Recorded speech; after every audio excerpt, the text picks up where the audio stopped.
ராக்கி சரி வா சாடா உட்காந்துக்காது எழுந்துரு. போ மம்மி, என்கிட்ட பேசாத. நீ ஷைனியை மட்டும் வெளியே கூட்டிட்டு போற. சரி வா போகலாம், வெளியே போகலாமா? இப்போ பார்த்தாலும் வெளியே போலாமா என்னை ஏமாத்திட்டே இருக்க. வா. நீ ஷைனியை மட்டும் கூட்டிட்டு தர. போ மம்மி. ஷைனி ஹாஸ்பிட்டலில் தானே கூப்பிட்டு போகிறேன், எது கோச்சிட்டு உக்காண்ட்ருக்க?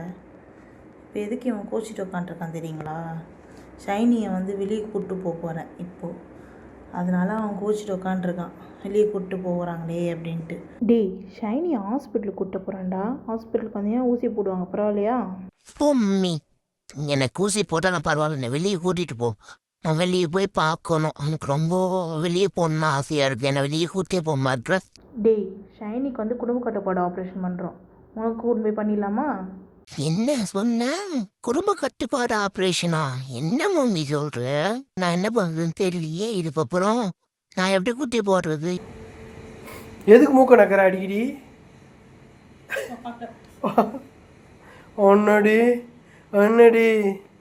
எனக்கு தயிர் சாதம் பிடிக்காது. எனக்கு போய் இந்த தயிர் சாதத்தை ஊட்டி டார்ச்சர் பண்ணிட்டான். ஷைனிக்கு வந்து ஃபைனலாக குடும்ப கட்டுப்பாடு ஆப்ரேஷன் வந்து நல்லபடியாக நடந்துருச்சு.